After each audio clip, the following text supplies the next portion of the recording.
ఈ అపాలజీస్ నేను చెప్పాల్సిన వ్యక్తులు ఎవరంటే, ఆ రోజు ఆ స్టేజీ మీద ఉన్న నా తోటి నటీనటులకు, ఆడబిడ్డలకు చెప్పాలి ఫస్ట్. ఆ పదాలు దొరలకూడదు. నా జీవితంలో ఎప్పుడు దొరలలా అలాగా. 30 సంవత్సరాలైంది ఇక్కడికి వచ్చి నేను. అన్ని సంవత్సరాలు పాలిటిక్స్లో ఉన్న ఏ రోజు కూడా ఒక చిన్న మాట జగన్ గారినైనా, లేదంటే ఏ మహిళనైనా, లేదంటే ఏ పార్టీనైనా నా హద్దు దాటి మాట్లాడలా. అలాంటిది మరి భగవంతుడు ఎందుకో అలా దొర్లిపోయింది. నాకు కాన్షియస్ ఎలా మిస్ అయింది అనేది చాలా బాధపడ్డాను. నాకు తెలుసు బయటికి రాగానే గెస్ట్తో అన్న, అబ్బాయి దొర్లేసానన్న. సో దానికి మీ అందరికీ సిన్సియర్ అపాలజీస్ చెప్తున్నాను, ఆ 2 పదాలకి, నా ఆడబిడ్డలకి.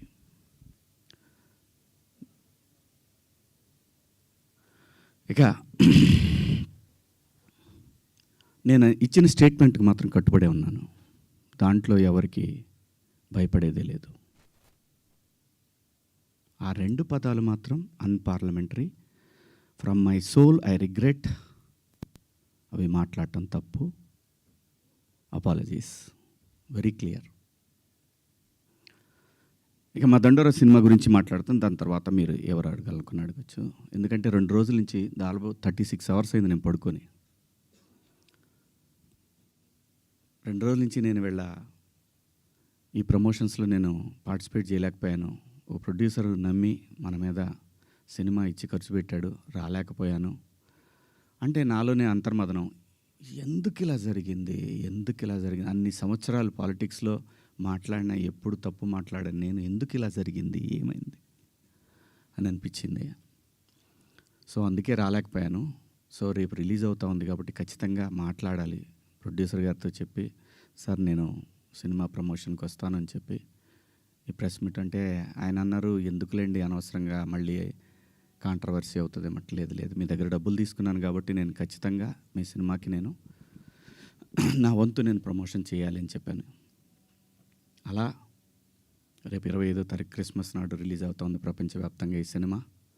తప్పకుండా మీ దగ్గరలో ఉన్న థియేటర్లో మీకు వీలైతే చూడండి. ఒక మంచి సినిమా, సమాజాన్ని పట్టి పీడిస్తున్న కాస్ట్ సిస్టమ్ మీద ప్రేమ పట్ల ఉన్న వ్యతిరేకత తరతరాలుగా నడుస్తున్నా కూడా భవిష్యత్తులో కూడా నడుస్తుంది. ఆ వ్యతిరేకత కుటుంబాల నుంచి వాటిని గాఢంగా గట్టిగా స్పృశించింది ఈ కథ. అలాగే అసమానతలు, ఈ మనుషులు ఉన్నంత వరకు ఉంటే ఈ అసమానతలు ఎన్నోసార్లు చెప్పే ఉంటారు, అయినా మనుషులు మారతారేమో అనే ఆశతోటి పని చేసుకుంటా పోవాలి, నెక్స్ట్ తరాలకి అందించి మనం వెళ్ళిపోవాలి. అలా చేసిన సినిమా ఇది. అలాంటి ఒక మంచి కథతో, కొన్ని యథార్థ సంఘటనలతో బేస్ చేసిన సినిమా. ఈ సినిమాకి పనిచేసిన ఆర్టిస్టులు అందరూ కూడా చాలా గొప్పగా చేశారు, చెప్పాను మొన్న.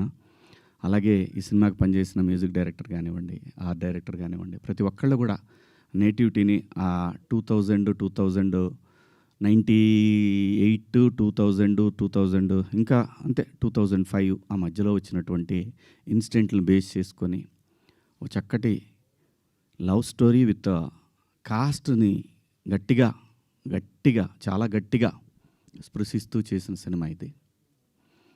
సో దగ్గరలో ఉన్న థియేటర్లో మీరందరూ వెళ్ళి చూడండి. పండగే కాబట్టి అందరూ వెళ్ళి చూస్తారని ఆశిస్తూ,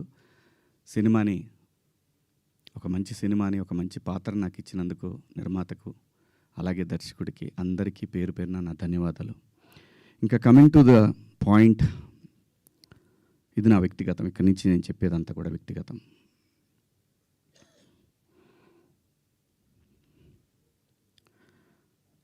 నాకన్నా ముందు చాలామంది గొప్ప గొప్ప జర్నలిస్టులు లైక్ గంగాధర్ శాస్త్రి గారు కానివ్వండి, తెలుగు జాతి మొత్తం వాళ్ళ మాటల్ని వింటూ సంస్కృతిని ముందుకు తీసుకెళ్లాలనే ఆరాటంతో పనిచేస్తున్నటువంటి చాగంటి కోటేశ్వరరావు గారు, అలాగే గరికపాటి గారి ప్రవచనాల్లో స్త్రీ పట్ల, స్త్రీకున్న ప్రాముఖ్యత, వీటన్నిటి గురించి వాళ్ళు మాట్లాడే సందర్భంలో చాలామంది చాలా మాట్లాడారు. మరీ ముఖ్యంగా సినిమా ఇండస్ట్రీ గురించి కూడా అలాంటివి చెయ్యొద్దు మీరు. అలా చేయటం వల్ల, అలా ఉండటం వల్ల, అలాంటి కట్టుబొట్టు వల్ల బయట సినిమాలో ఎలాగైనా చేసుకోండి మీరు. దానికి సెన్సార్ ఉంటది కాబట్టి మీరు పరిధులు దాటలేరు.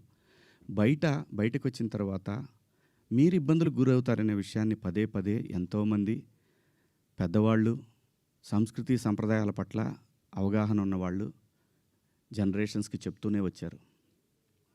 నేను అలా మాట్లాడటానికి ప్రధానమైన కారణం ఏంటంటే, లూలు మాల్‌లో నిధి అగర్వాల్ తను పడ్డ వేదన,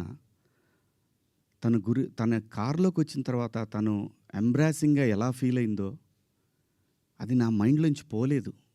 వారం రోజులవుతున్నా నా మైండ్‌లోంచి పోలా. ఆ తర్వాత ఇమ్మీడియేట్‌గా సమంత గారి మీద. తెలుగు సినిమాలో నేను ఈ ఇండస్ట్రీకి వచ్చిన తర్వాత 90% ఆర్టిస్టులు, ఫీమేల్ ఆర్టిస్టులు ఎప్పుడు కూడా లైక్ రమ్యకృష్ణ గారు కానివ్వండి, జయసుధ గారు కానివ్వండి, విజయశాంతి గారు, వీళ్ళు కట్టుకున్న శారీస్ మీద, వీళ్ళు వేసుకున్న డ్రెస్సుల మీద షాపుల్లో అమ్మేసేవాళ్ళు అనమాట. నేను ఎవరిని ఈ డ్రెస్సులు వేసుకోండి, ఆ డ్రెస్సులు వేసుకోండి, మీరు కప్పేసుకోండి అని నేను చెప్పలేదండి. నేనెవడిని చెప్పడానికి?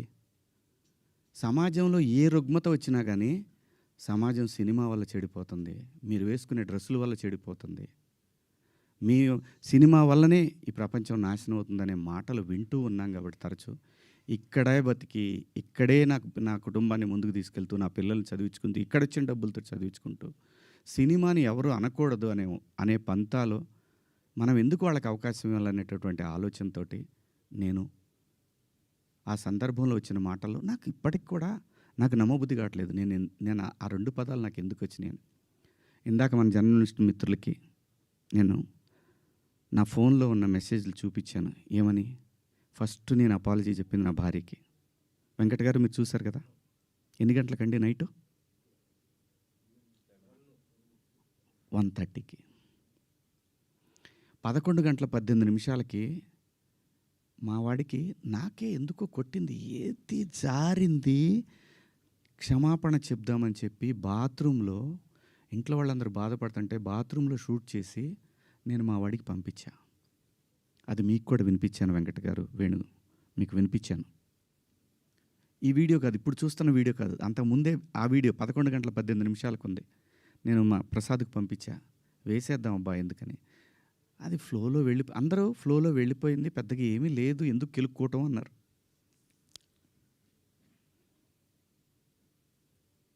సో కర్మ ఎలా కాలిందో తెలీదు.